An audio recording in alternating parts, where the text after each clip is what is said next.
Boa tarde. Vamos dar continuidade à leitura da nossa palavra, né? A palavra de Deus, a Bíblia Sagrada. Nós estamos lendo o livro de Isaías, né? Caso você não saiba, nós estamos lendo todo juntos com você que assiste os nossos vídeos, o livro de Isaías, um livro de um poeta, né? Além de profeta, um poeta de mão cheia, né?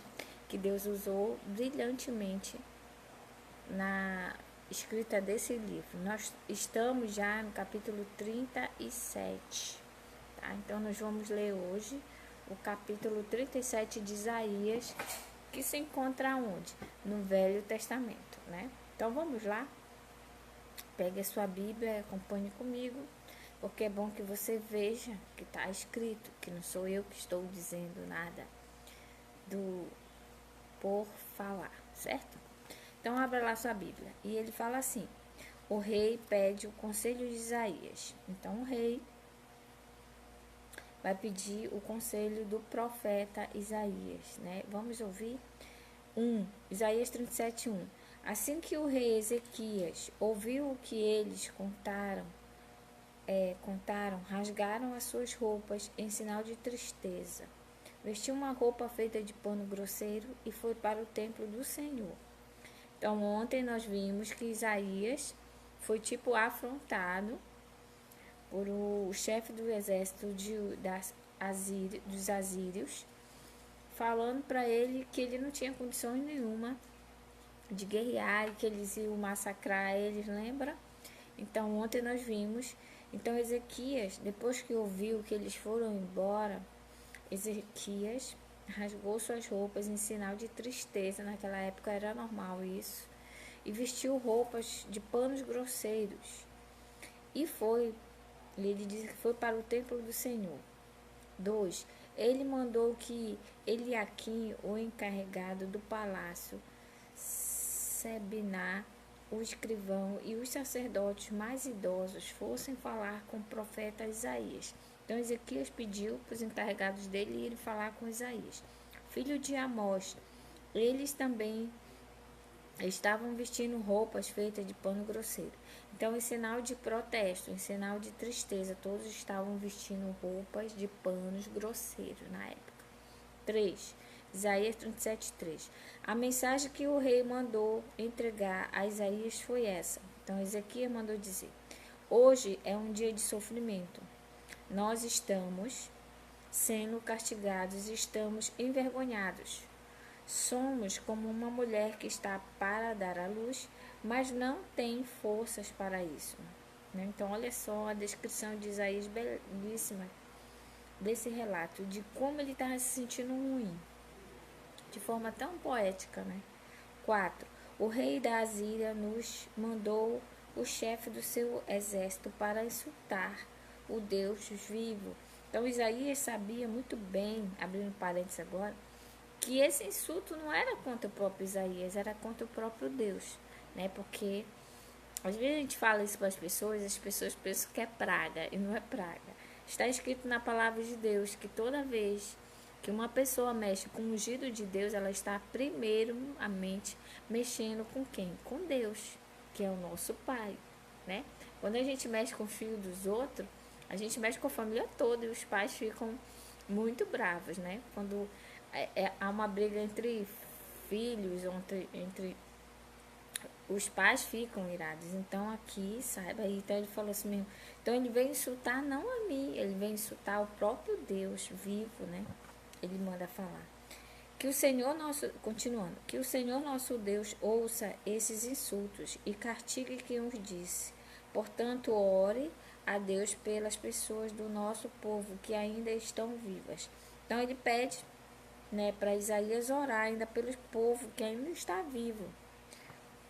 Certo? 5. Isaías recebeu a mensagem do rei Ezequias e mandou esta resposta. Então Isaías ouve e manda um recadinho para Ezequias. Aí ele fala: o Senhor Deus disse o que o Senhor não deve deixar que os assírios o insultem, dizendo que Deus não pode salvá-lo. 7. Deus vai fazer o rei da Assíria ouvir uma notícia que o fará voltar para a terra dele, e Deus vai fazer com que ele seja morto ali. Então, olha só como Deus age, né? Aquele cara mandou um dos seus comandados mandar esse recado. Ele disse, e aí, claro que Ezequias, como todo ser humano, né, na hora ele não demonstrou fraqueza, isso também é bom. Foi só depois que eles foram embora que ele, tipo que entre os seus demonstrou a fraqueza, a tristeza, né? E ambos entenderam também, fizeram até a mesma situação de vestir roupas grosseiras junto, se juntando à tristeza de Ezequias. Porém, Deus mandou um recado através de Isaías para ele. Se não se preocupe, ele vai saber de uma notícia, ele vai voltar para a casa dele e lá ele vai ser morto, né? Então Deus, ele peleja por mim, ele peleja por você. Ele pelejou por Ezequias e pelos seus. Sempre foi assim. Em toda a Bíblia, se você vê, sempre Deus peleja pelo seu povo, tá bom? Então você não é diferente, né? Nós hoje que somos, que já fizemos uma decisão com Cristo, somos povo eleito dele, sacerdote santo. Isso não sou eu que digo, é a palavra de Deus. Então nós somos pessoas diferenciadas para Deus. E Deus tem um compromisso comigo e com você, que já o aceitou, tá? Então não se desespere em meio a qualquer situação. Creia em Deus, sem duvidar, tá bom? Aí continuando, aí ele diz, olha, ele vai ouvir uma notícia, vai voltar e aí ele vai ser morto. Vamos ver o 8. O oficial assírio soube que o rei da Assíria havia saído de Laquis e que estava lutando contra a cidade de Líbina. Portanto, foi até lá para falar com ele. 9. O rei ouviu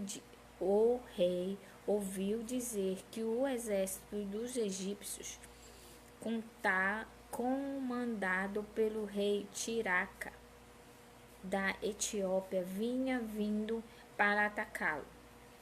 Então mandou uma carta para o rei Ezequias de Judá. 10.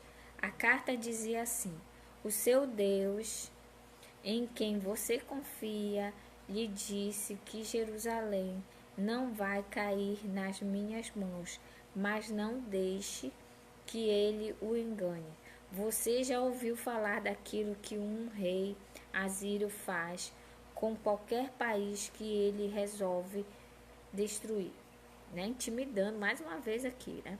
Por acaso você pensa que poderá escapar? 12. Os meus antepassados destruíram as cidades de Gozã, Arã e Rezef, e mataram o povo de Éden, que morava em Telazar,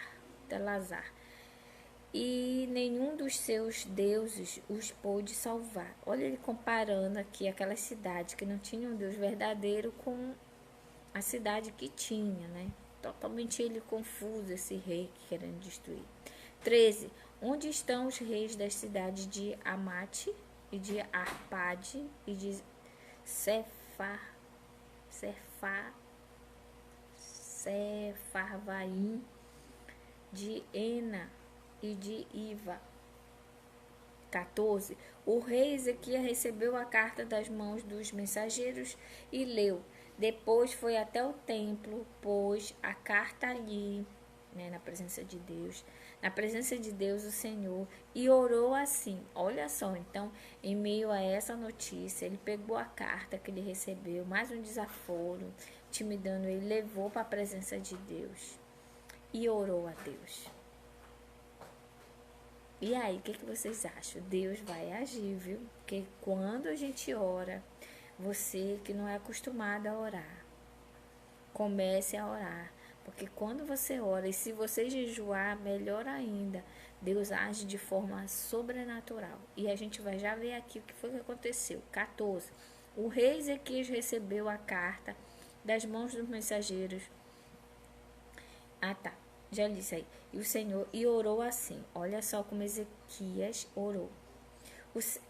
Ó Senhor Todo-Poderoso, Deus de Israel, que está sentado no teu trono, que fica acima dos querubins, só tu és Deus e governas todos os reinos do mundo.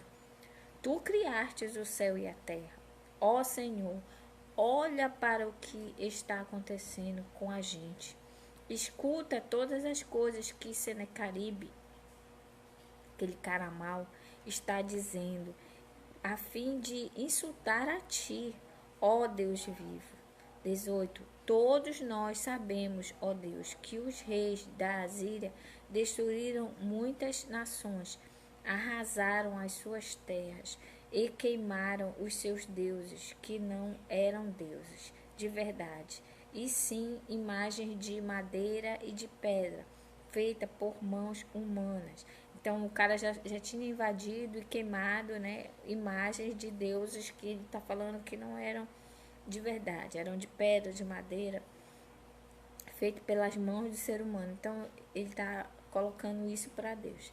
20. Agora o Senhor nosso Deus, salva-nos dos assírios, a fim de que todas as nações do mundo fiquem sabendo que só tu, ó Senhor, és Deus. Então ele estava orando desesperado a Deus, falando para Deus, colocando tudo que estava acontecendo, né, e dizendo para Deus honrá-lo, né, para que todas as nações vissem que Deus era o Deus verdadeiro, que esse Deus que eles serviam era o Deus de verdade, era o Deus criador dos céus e da terra, era o Deus que realmente tinha o poder em suas mãos, e não aqueles deuses que eles estavam acostumados a destruir, a quebrar, né? Nosso Deus, por isso que nós não devemos fazer a imagem de Deus em lugar nenhum, porque Deus, ele é tão grande, o seu poder é tão imenso, que ele não cabe, não limite ele a uma peça desenhada por mãos de pedra, não, no limite, o nosso Deus é imensurável, ele é enorme, ele não pode ser limitado a uma imagem, entendeu? Então aqui ele estava colocando, orando a Deus. Então você aprenda com Ezequias, né? Ezequias no momento de desespero fez o quê? Foi para o templo do Senhor, orou e apresentou essa situação para Deus. Então você, mortal, como eu, não devemos esquecer que precisamos apresentar tanto as nossas angústias, como as nossas ansiedades, como tudo nas mãos de Deus, né? Precisamos, enquanto servo, confiar em Deus. E nós confiamos quando nós entregamos na mão dele as decisões que vamos tomar, as decisões do que temos que fazer. Então aprenda com Ezequias, né? No momento de desespero, ele foi para o templo do Senhor orar, pedir ajuda dele. Então não esqueça disso. Continuando. 37 e 21. Então Isaías mandou uma mensagem para o rei Ezequias. Nela ele dizia que, em resposta à oração do rei, o Senhor, o Deus de Israel, tinha dito o seguinte: a cidade de Jerusalém ri e caçou de vocês. Senecaribe, a quem você pensa que ofendeu e insultou. Então Isaías manda uma carta também desaforada para quem? Para Senecaribe, né, que estava tentando intimidar. Então ele mandou uma carta para ele também. De quem zombou?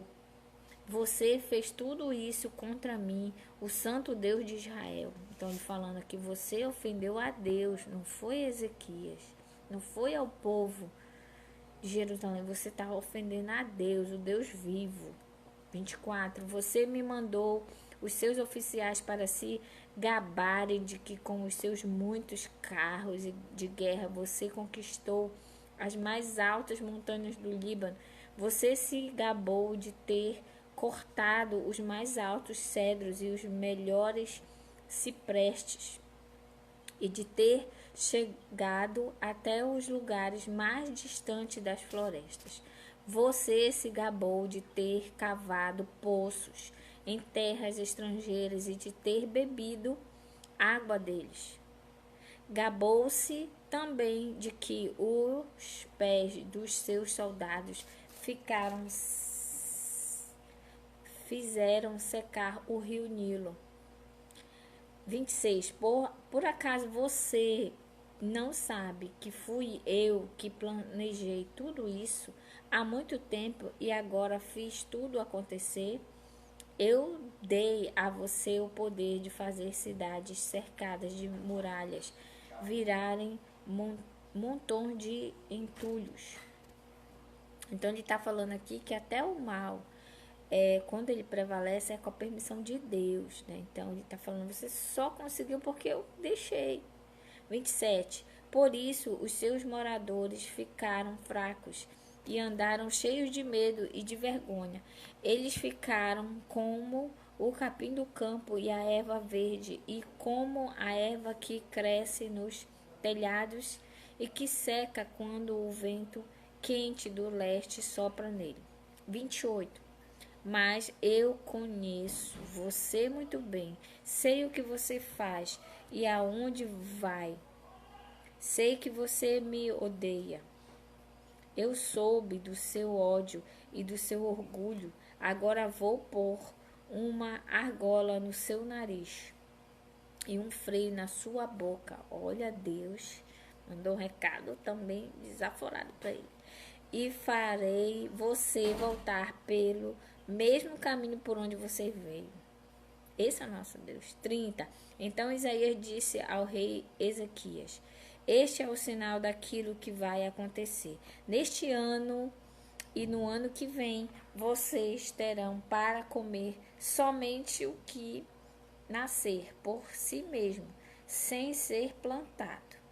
Mas no ano seguinte vocês poderão semear e colher cereais e também plantar parreiras e comer as uvas. Então ele disse, te acalma. Agora, Ezequiel, você vai até passar um apertozinho, mas ano que vem tudo vai florescer, tudo vai melhorar.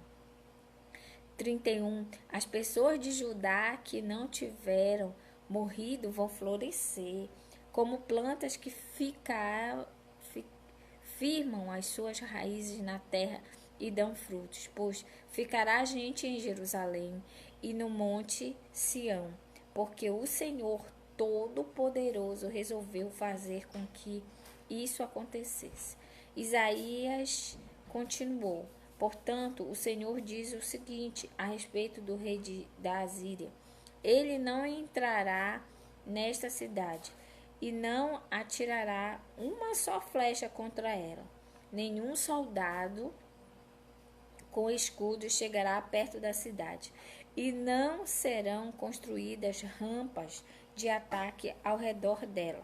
O rei da Assíria vai voltar pelo mesmo caminho por onde veio, sem ter entrado nesta cidade. Eu defenderei e protegerei esta cidade por causa da minha honra e por causa da promessa que fiz ao meu servo Davi. Eu, o Senhor, falei. Aí Deus mandou esse recado belíssimo para Ezequias, né? Para ele se acalmar, que eles iam passar um aperto, mas depois ia florescer, que ia sobrar pessoas, que nem ia ter luta, né? Que nem ia haver luta, nada. Olha só como Deus faz. 36. Então o anjo do Senhor foi até o acampamento dos assírios e matou 185.000 soldados. De manhã, os que sobraram viram os corpos dos mortos. Aí Senaqueribe, o rei da Assíria, se retirou, voltou para Nínive e ficou lá. Certo dia, quando ele estava adorando no templo o seu deus Nisroque, os seus filhos Adrameleque e Sarezer o mataram à espada e fugiram para a terra de Ararat. Olha só o fim de Senaqueribe, que tentou contra o povo de Deus, contra o ungido de Deus, Ezequias, né, que intimidou. Ezequias tentou fazer. Ezequias não precisou fazer nada além de orar e se humilhar diante do Senhor. Então você, enquanto servo de Deus, qual é a sua função diante das situações terríveis que você vai passar e está passando? Se humilhar e orar a Deus. Que Ele faz. Olha o que Deus fez. O anjo do Senhor é que matou aquelas pessoas. Não foi preciso nenhum cavaleiro, nada de Ezequias. Ninguém foi lá, foi o próprio Deus que mandou os anjos dele. E aí matou, e o resto viram, ficou desesperado e fugiram. E Senaqueribe não ficou atrás, foi embora também. E quem matou Senaqueribe? Os próprios filhos dele, que terrível, né? Morreu na mão dos próprios filhos. Então você que planeja você que planeja contra um povo de Deus, contra um servo de Deus, cuidado, hein? Que a gente já leu que Deus cuida das pessoas mal, mas cuida de um jeitinho não muito bom, não, né? De sofrimento, de tristeza e de derrota. Então Senaqueribe foi morto pelos seus filhos, tá? Aí outro filho seu chamado Esar-Adom ficou no lugar dele como rei. Então olha só, então o poderoso Senaqueribe foi morto por quem? Pelos seus próprios filhos, né? Então é assim que Deus age. Então não se preocupe se você tem sido xingado, né? Se você tem sido massacrado por algumas pessoas, e se você já fez uma decisão ao lado de Cristo, você já se tornou filho, né? Por adoção de Jesus Cristo, já é filho de Deus, porque nós somos criatura. Quando a gente nasce, a gente é criatura de Deus. Que é isso, Rani? A gente foi criado por Ele. Mas a partir do momento que você aceita Cristo, você se torna irmão, filho de Deus. É diferente, né? Criatura, criado e filho. É diferente, né?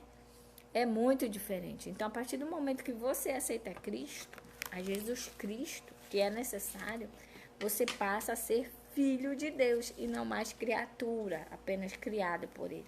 Você passa a ser filho por adoção de Jesus Cristo, através daquele ato belíssimo que a gente vai passar a Semana Santa, semana que vai se iniciar aí logo mais. Vamos relembrar todo aquele sofrimento que Jesus passou por mim e por você. Então, que nessa Semana Santa você faça algo diferente, né? Você possa se entregar, porque Jesus, Ele se entregou por mim e por você, mesmo que você não queira aceitar a salvação, Ele já fez isso por nós. Então, tem pessoas que vão aceitar e seguir a Cristo e outras não vão aceitar e vão continuar sendo criaturas de Deus. Mas aí Deus não tem muito zelo com você, porque a palavra de Deus diz que Deus peleja pelos seus. Então, se você é um povo já selecionado, escolhido, já fez a aceitação, você já é uma pessoa especial para Deus. Aí com você Ele tem todo o carinho que teve com Ezequias. Ezequias não precisou sujar suas mãos. Ele só o que? Se humilhou e orou. Que lindo o aprendizado de hoje. Então, meio a tristezas, a angústias, a decepções, a resoluções, precisamos o que? Que aprendemos hoje em Isaías 37. Nos humilhar diante de Deus e chorar para Ele e orar, que Ele vai fazer aquilo que lhe apraz, tá bom? Então vamos orar nessa tarde belíssima, nesse dia maravilhoso, que já fez um solzão, já choveu e agora já abriu o sol de novo. E Deus é assim, Deus é tremendo. Vamos orar, agradecer, né? Estamos com saúde, né? Podemos acordar, ver os nossos filhos, almoçar, né? Eu estou muito feliz. Depois da manhã, é o aniversário do meu amor, meu marido. Peço oração por todos vocês, pela vida dele, né? Que Deus continue usando meu esposo, para sua honra e sua glória. E a mim, que sou sua esposa, que pego carona aí nessa bênção, que Deus também me use para a honra e glória do Senhor. Esse é meu pedido, tá bom? Vamos orar nesse minuto, vamos baixar nossas cabeças, né? Fechar o olhinho e vamos falar com Deus. Ok, oremos. Senhor, nosso Deus e Pai, obrigada, Senhor, pela vida, pela salvação em Cristo Jesus. Obrigada porque semana que vem, Senhor, iremos relembrar a Via Crucis, Senhor, o teu sacrifício naquela cruz. Semana Santa, Senhor, uma semana tão importante, tão decisiva na vida de todos aqueles que creem, Senhor, que tu morreste por nós. Obrigado por ter vindo. Obrigado por ter sofrido no meu lugar, Senhor. No lugar de todos aqueles que vão assistir e ver esse vídeo, Senhor. Abençoa o canal, Senhor, no YouTube, Ranilde Barros, Senhor. Que tenham colocado lá, Senhor, todas as pregações que tu tens falado ao meu coração, Senhor. E dividido com todos aqueles que vão ver nos grupos, no Facebook e no YouTube, Senhor. Abençoa o teu povo espalhado na face da terra. Que esses estudos, Senhor, possam fortalecer os teus servos. Que esses estudos, Senhor, possam alcançar vidas, Senhor. E que vidas possam se prostrar diante de ti, Senhor. Te agradeço pela adoção feita pelo teu Filho Jesus Cristo. Muito obrigado por hoje, Senhor, eu não ser mais criatura de Deus. E hoje eu ser irmã e filha de Deus. Muito obrigado pelo carinho que tu tens por nós. Assim como Ezequias, Senhor, se curvou, orou em momentos de desespero, que todo o teu povo possa lembrar disso e se humilhar diante de ti, e chorar para ti, Senhor, e orar para ti. E obrigado porque a tua palavra diz que tu fazes justiça por nós, Senhor. És tu que peleja por nós. A justiça, Senhor, não é com as nossas próprias mãos, Senhor. A justiça vem de ti, é a justiça perfeita. Obrigado pelo carinho que tu tens conosco, o teu povo escolhido. Abençoa esse final de semana, Senhor. Abençoa amanhã, sábado, todos os nossos trabalhos na Igreja Batista da Conda, na Igreja Renascer. Nos guarda, Senhor, e que possamos proclamar a tua palavra nesse final de semana, mais uma vez, Senhor, no encontro de casais, no sábado, no domingo, Senhor, e à noite, Senhor, na tua casa, para agradecer por mais um ano do teu servo, Emanuel Alves de Barros, 43 anos, Senhor, de um servo que trabalha por ti. Obrigado por ele ser meu esposo, obrigado pela sua vida, Senhor, dá a ele saúde e discernimento em todas as coisas que ele fizer. Abençoa o teu povo na face da terra, Senhor. E aqueles que ainda não fizeram uma decisão, que nessa Semana Santa, ou hoje, ou agora mesmo, Senhor, possa fazer uma decisão de te aceitar como Senhor e Salvador de suas vidas, Senhor. Eu já aceitei, Senhor, sozinha no jardim. Então, que todos que possam ouvir e queiram fazer essa decisão, feche seus olhos e entregue sua vida nesse momento a ti, Senhor. E peça a direção dada por ti, Senhor, para que ele venha fazer a tua vontade. Essa é a minha oração, Senhor, com perdão dos meus pecados, Senhor. Perdoa os meus pecados. Em nome de Jesus Cristo que oro, te agradeço por tudo que tu me dás. Em nome de Jesus, amém. Obrigado, boa tarde. Um beijo a todos vocês que estão vendo. Maria, um beijão. Maria, Isolda. E a outra, não dá pra eu ver quem é. Um beijo. E até segunda-feira, se Deus permitir, estaremos aqui de novo, levando um pouquinho da palavra de Deus junto com você. Então, na segunda-feira, vamos ler o que? Isaías 38. Continuar a leitura do livro de Isaías. Um beijo a todos.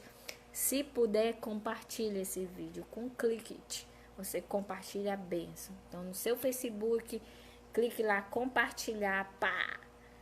Que aí vai para os seus amigos, tá bom? Que outros sejam alcançados. Um beijo, boa tarde. Tchau.